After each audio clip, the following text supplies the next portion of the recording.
what it is the golden rule. I'm going to come back here. Bam. The golden rule is treating others. What they say is treat others the way you want to be treated. Okay. And that's kind of the way everyone grew up. That's what your mom told you, right? Treat other people the way that you want to be treated. Well, that's not good, right? That's a big X. I'm going to come out here, and that's an X. That's not the way it's done anymore. Okay. What we do now is called the platinum rule. And the platinum rule means that you treat people the way they want to be treated. And the big difference is this: everybody that you deal with in a workplace and in your personal lives, when you treat people like you want to be treated, you open yourself up to a lot of bad situations, right? Bad outcome. You have more bad outcomes than positive outcomes when you treat everyone the way you want to be treated, because not everyone wants to be treated like you, especially like me. I'm a bit of a masochist, right? I'm a hard charging son of a gun. I don't like when people who treat me the way they want to be treated, and they're nice and calm and they're just very slow and they take a lot of time and use a lot of words to describe something. I get really upset, right? I get like the girl in the middle right there. All right, just scream, like, tell me what you want to tell me. All right. Now, when you take some time to learn about basic personality characteristics, motivational drivers, emotional intelligence, it would really shock you how quickly you can find out how the other person wants to be treated within just a few moments by stopping, asking the right questions, and listening, being present. Observe the person. If you're face to face or if you're on a Zoom call, you can just ask a couple of key questions, and you can find out how they're acting, how they're breathing, how they're speaking, what tone they're using, how fast are they doing? Are they using your hands? Are they animated? Are they kind of laid back? These are things that will tell you how they want to be treated. And let me tell you about the power of DISC. I'm an authorized DISC assessment trainer. I don't know if I'm a trainer. What do you call that? I give it, right?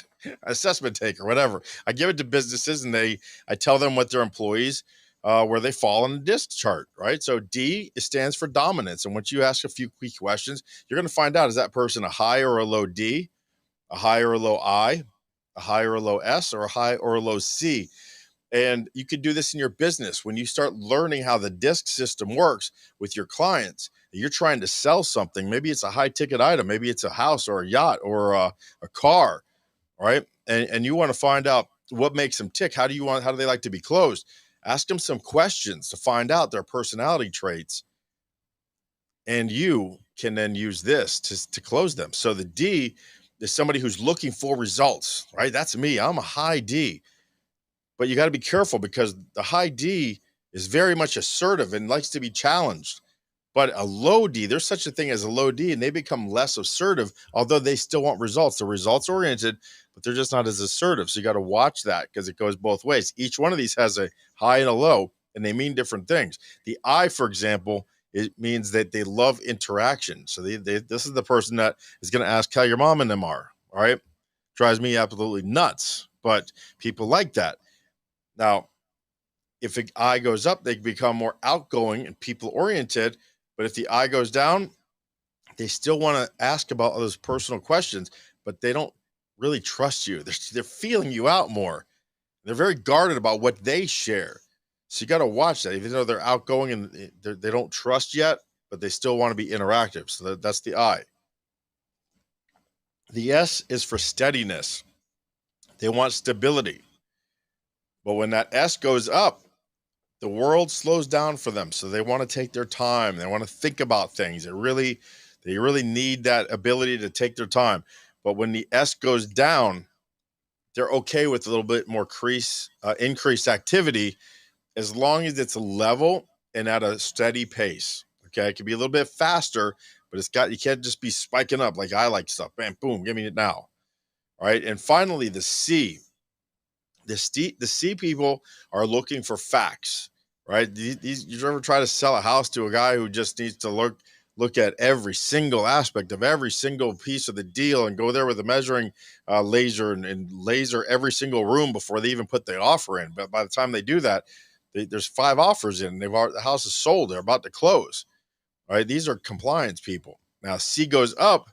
They respond to procedures, and they don't like risk. Right? That you got to lower that risk for them. They want to follow that rule book. But when the C goes down, they're more independent. Right? So they can look to make sense of bending a procedure if it makes sense for them, but not too much. All right, so you got to know that about the disc. And so if you want to learn more about disc, hit me up and I can tell you all about that. And thanks for watching that video segment. If you enjoyed it and like to see more content just like that one, click over here. If you'd like to see that video in its entirety, click over here. Thank you.